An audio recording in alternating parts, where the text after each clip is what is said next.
despite the fact that its tracks lie wholly within the borders of a single state, Indiana. The Monon, as George Ade used to say, runs catty-cornered to all of Indiana, and in so doing, intersects every east and west route above the Ohio River. Thus, it is not only the lifeline of Indiana, it is one of the real crossroads of America. Since the Monon is a Hoosier, it takes great pride in presenting an Indiana musical organization whose fame has reached far beyond the borders of its native state, the Purdue University Glee Club, under the direction of Albert P. Stewart. For its first number, the Glee Club is assisted by Virginia Speaker, soloist.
Wanna shout, wanna dance, wanna sing.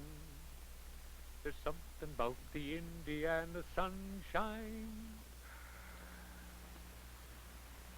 Yes, sir, there is that. Something that really suits me. Of course, I'm a Hoosier, as you might guess. Some folks think that Hoosiers do an awful lot of bragging about Indiana, and we do. It's all right to be proud of the place you come from. Being proud of a place, keep it the way it is, or even make it a little better. This whole country of ours has been built up by people caring about the things that are theirs, always wanting to make them just a little bit better.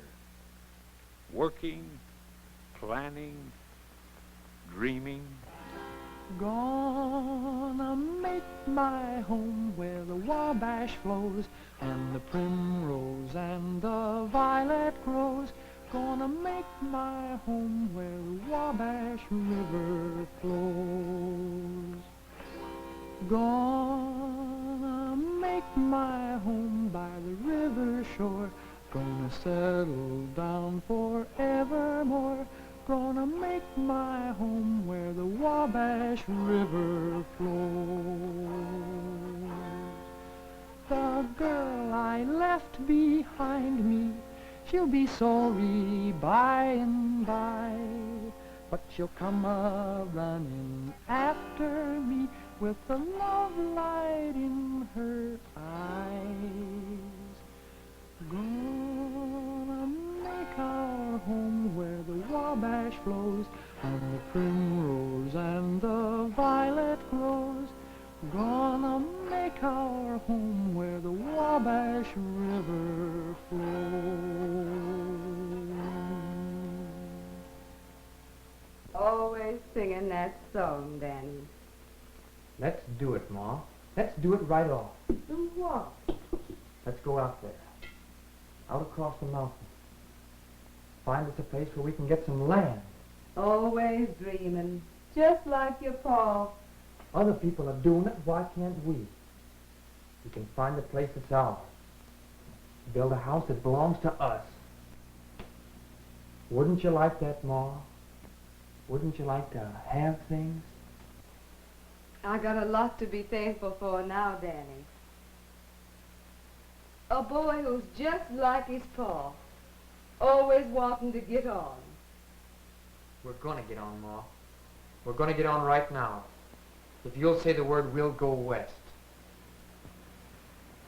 Gonna make my home where the Wabash flows and the primrose and the violet grows. Gonna make my home where the Wabash River flows. That was the spirit folks had when they opened up the land. Folks hankering to be somebody, have things they could call their own and be proud of. Feeling that way, they cleared the land and planted it to crops. The women folk helped in the fields, spun and toiled. They got on. Lean-tos gave way to log cabins to houses of brick and stone. The wilderness disappeared. All the good things we see around us today are products of that pioneer spirit.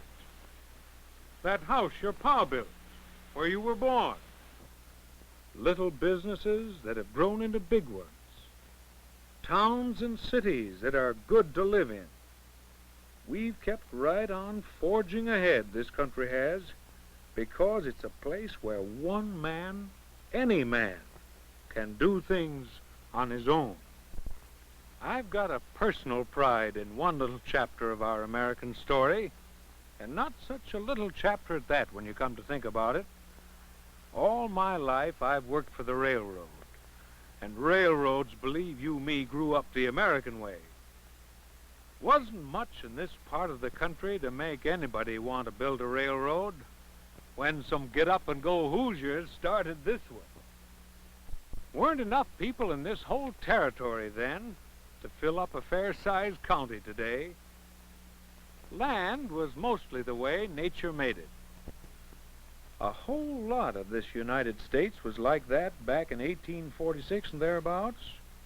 Fact is, it was only beginning to look like the United States as we know it today. Less than 50 years had gone by since the original 13 states started to spread out. Texas was just getting into the Union, and the Oregon country.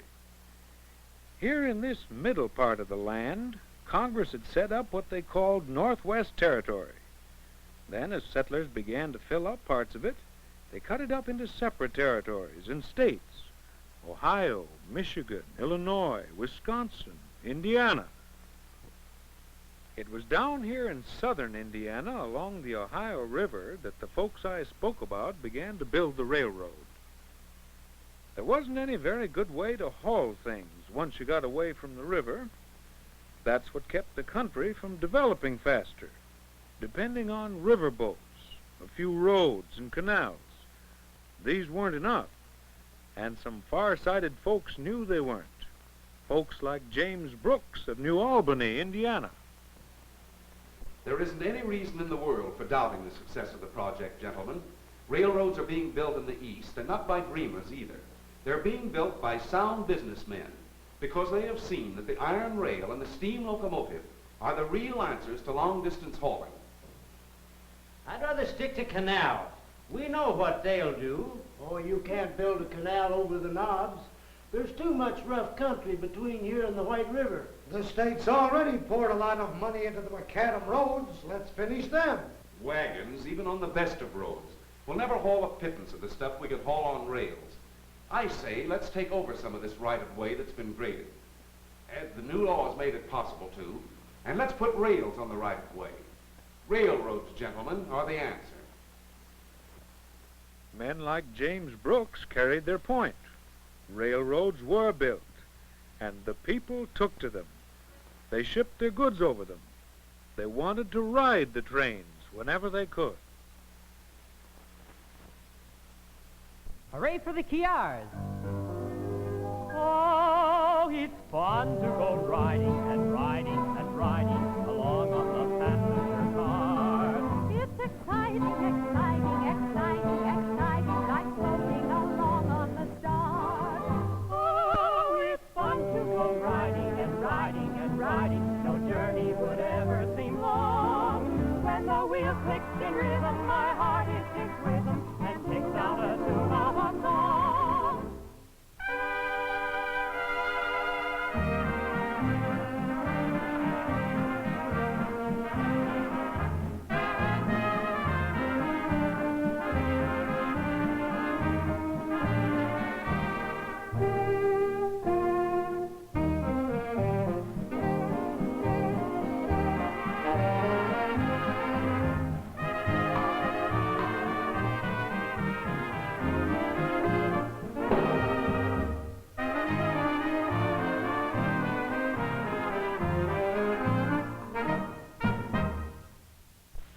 Yes, sir, folks took to the railroads, and a lot of them were built, but it was a big job.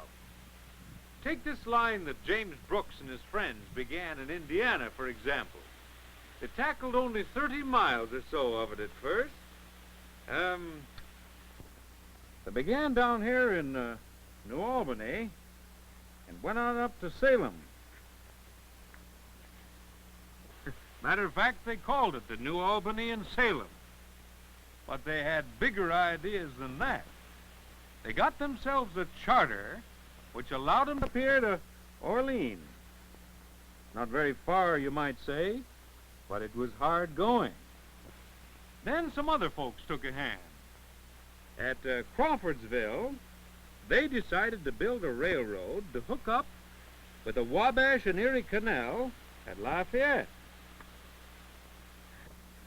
Well, the New Albany and Salem folks soon bought this out and made plans to tie it in with their line down here to the south.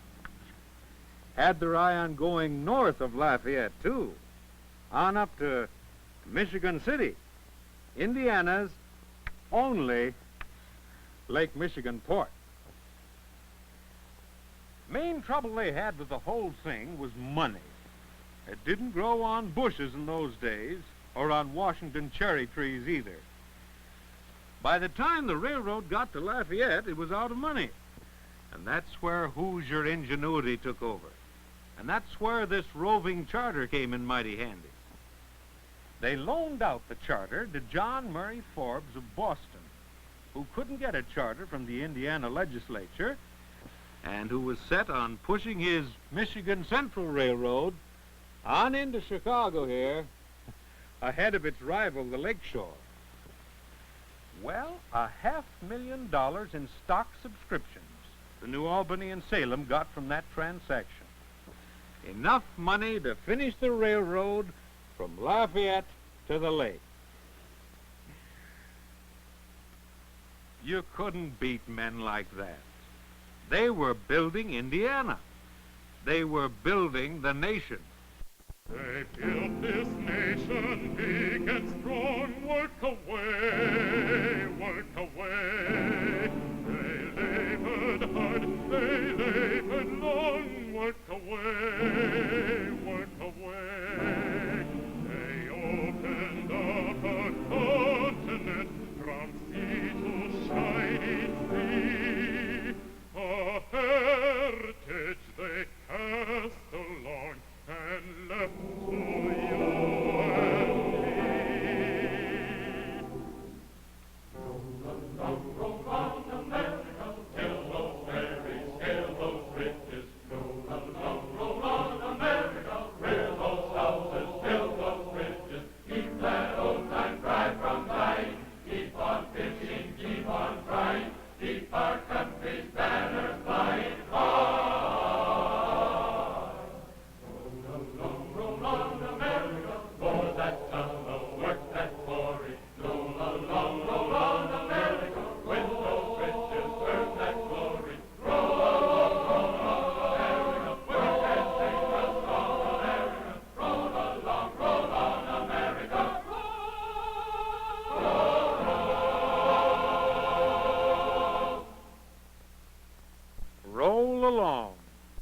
That's what we've been doing, haven't we? That's what we've been doing for a lot of years. I don't claim much for my part in it, but gosh, when you think of all our American efforts together, I've gone and talked till it's time for the Hoosier to come in. I've got to go now. Say, how about you taking a ride up and down the Monon? See for yourself how she's still helping her part of America to roll along. I can't go with you, but the boys on the train will take good care of you.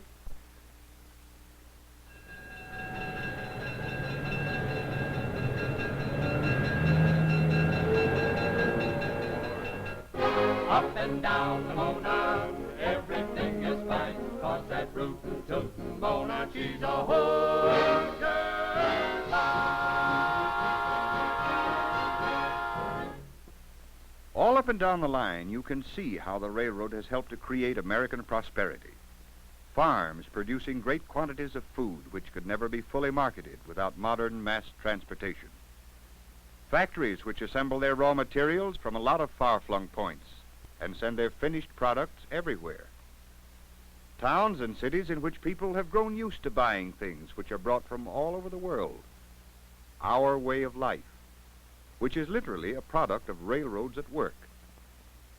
Take these factories which make prefabricated houses. Their lumber comes from as far away as the Deep South and the Pacific Northwest. Their steel begins as iron ore from the Minnesota range, ore which is converted in some of the world's largest mills located in northern Indiana. Countless other items have to be shipped into a factory such as this from hundreds of different places in order that one complete house can roll off the assembly line. Roll on, American yellow berries, yellow berries. All up and down the railroads of America, this miracle is repeated and repeated. Railroads are not the only transportation used, of course, but because of their tremendous capacity, their unfailing reliability, and their basic economy, they are the backbone of American industry and American agriculture.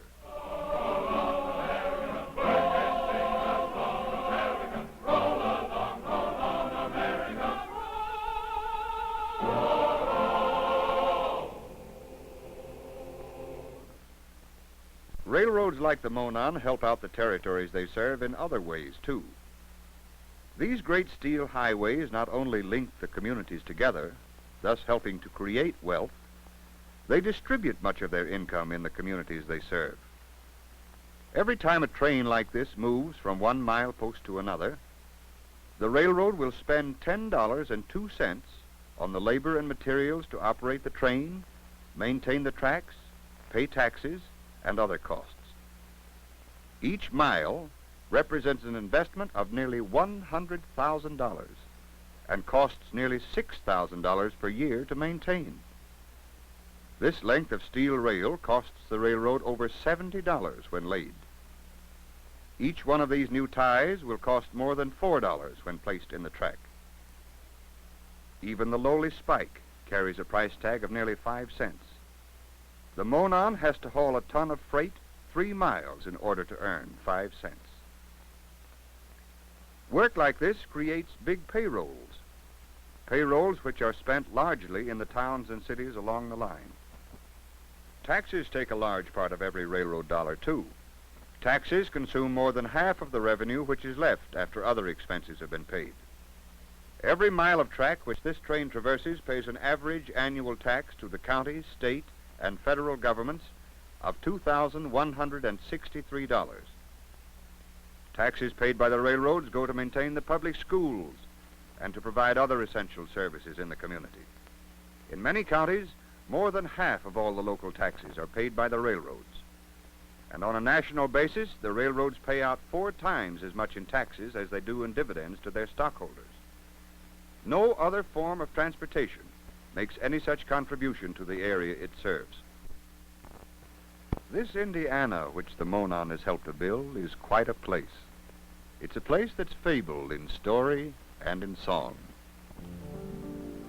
Many are the wonders that are lovely to behold.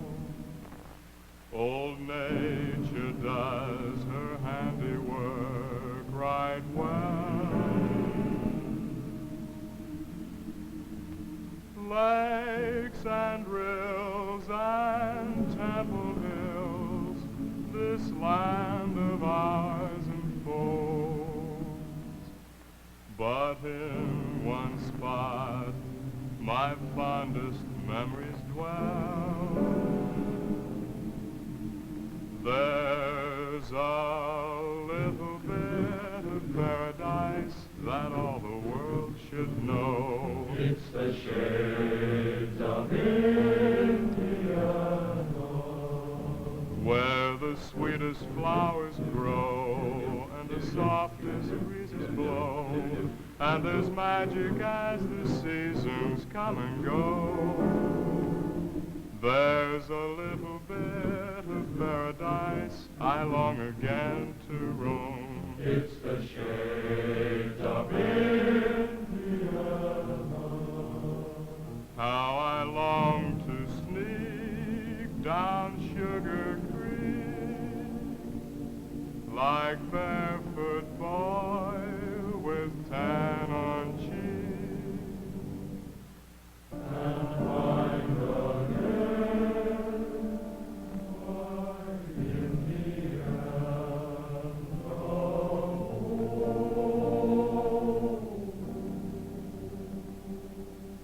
and find again my Indiana home.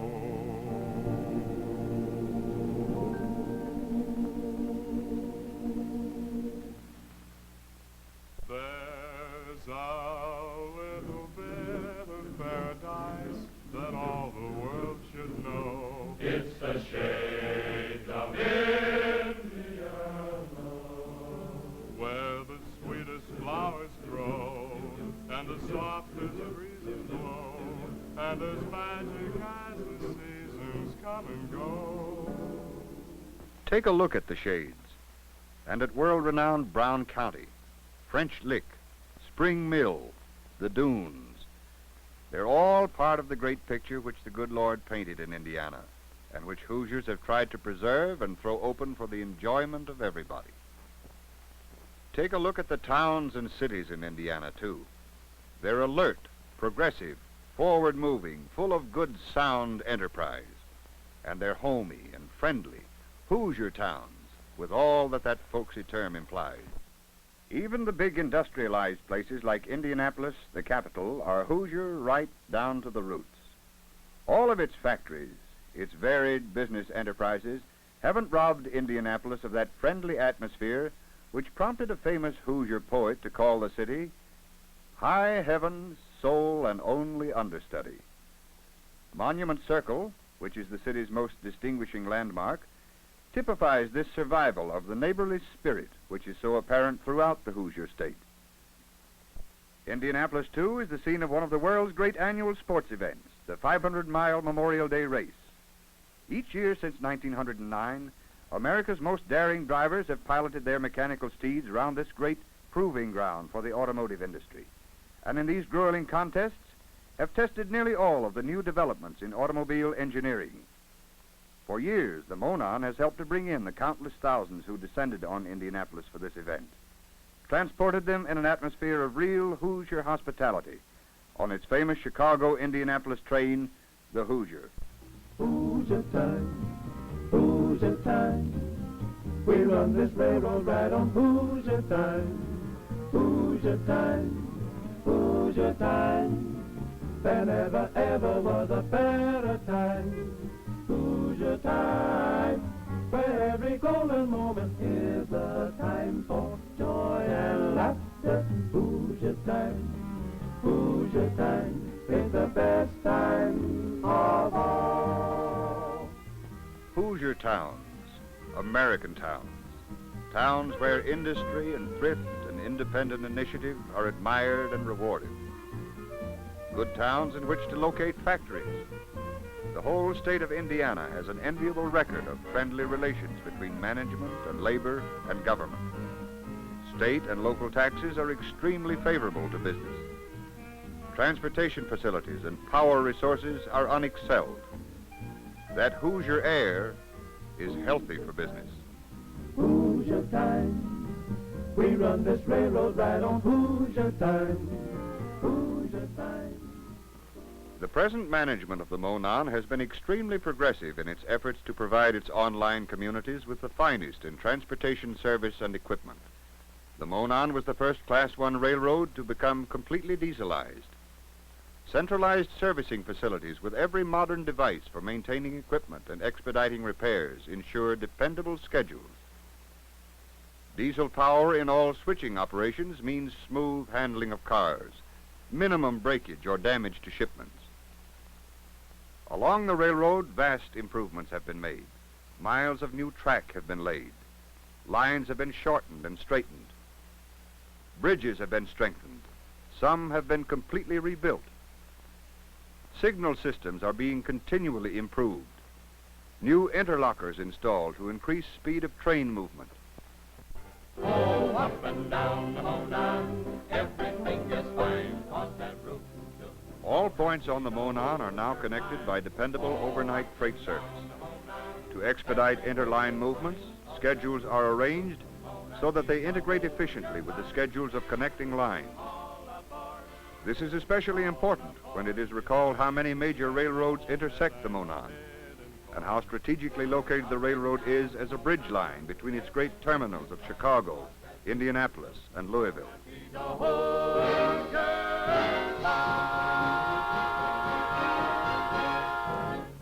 Although Monon's trackage is primarily in Indiana and it is known as the Hoosier line, the railroad is intimately connected with the commercial and industrial life of its great terminal cities in Kentucky and in Illinois. Louisville, the Falls City, key spot in the early winning of the West, hub of a great business area. You've been in Louisville at Derby time, no doubt, or you're planning to go sometime. Come see Louisville, see the Derby, and all the other great attractions which this city has to offer. Say some sensation, what a thrill. If ever you had fun, you will in Louisville. The folks all head for Louisville. The ladies with the latest frill. The gentlemen dressed fit to kill for Louisville. Come along, come along, come along, come along, it's great To see that field coming on, coming on, coming on. Say, holy gee, it's Derby Day in Louisville. Say some sensation, what a thrill. If ever you had fun, you will in Louisville.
Yes, Louisville's a Monon town. And Chicago, railroad center of the nation, the Monon's northern terminus. Chicago, brief history as the story of civilization goes, but world capital of many things. There's a rainbow over Chicago, all our hopes are riding high. There's a rainbow over Chicago, there's a great tomorrow written in the sky. There's a dream come true for Chicago, and that dream will never